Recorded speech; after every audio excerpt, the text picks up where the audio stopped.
दमा फेफड़ा के एगो बीमारी ह जवना के चलते सांस लेवे में दिक्कत होखेला। फेफड़ा हमनी के शरीर के उ हिस्सा ह जवन हमनी के सांस लेवे में मदद करेला।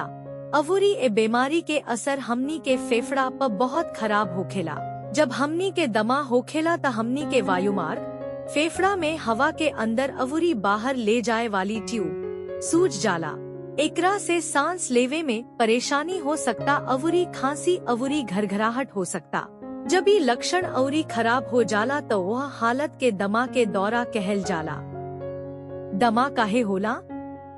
दमा के सही कारण केहू के नइखे मालूम, लेकिन ज्यादातर समय जीन अवूरी पर्यावरण के दमा के ट्रिगर के रूप में देखल जाला। कई बेर इ ट्रिगर दमा के लक्षण के अवूरी खराब कर सकता। इ ट्रिगर सबका खातिर अलग अलग हो सकेला।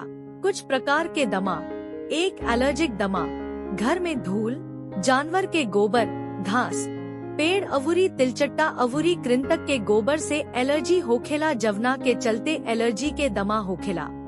2, नॉन एलर्जिक दमा, ठंडा हवा में सांस लेवे, कुछ दवाई अवूरी रसायन, सर्दी अवूरी फ्लू के संक्रमण, प्रदूषण अवूरी तंबाकू के धुआं कुछ अइसन ट्रिगर ह जवन की नॉन एलर्जिक वाला दमा के कारण होखेला। 3, एक्सरसाइजेस के चलते होखे वाला दमा, व्यायाम से कुछ लोग में दमा के शुरुआत हो सकता, खास तौर पर जब हवा सूखल होखे। 4, काम से पैदा होखे वाला दमा, काम पर रसायन चाहे औद्योगिक धूल में सांस लेवे से भी दमा हो सकता।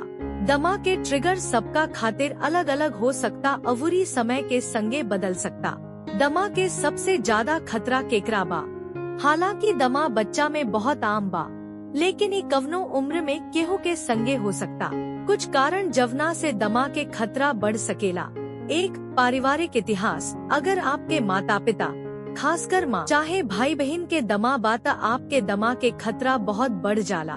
2, एलर्जी, एलर्जी वाला लोग के दमा होखे के संभावना ज्यादा होखेला। 3, धूम्रपान, सिगरेट के धुआं चाहे कवनो अवूरी धुआं के संपर्क में लंबा समय तक रहला से दमा के खतरा बढ़ जाला। 4, कुछ चीजन के संपर्क में होखल, जैसे कि कुछ रासायनिक परेशान करे वाला पदार्थ भाग काम पर औद्योगिक धूल। 5, वायु प्रदूषण, जवना जगह पर हवा के गुणवत्ता खराब होखेला वहाँ लोग के दमा के खतरा बढ़ जाला। 6, कुछ बीमारी अवूरी स्थिति जैसे मोटापा अवूरी एलर्जी से दमा के खतरा बढ़ जाला।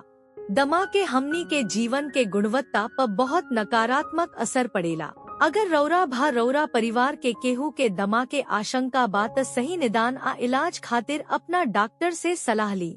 उचित चिकित्सा देखभाल आ जीवन शैली से दमा के सही तरीका से प्रबंधित कइल जा सकेला।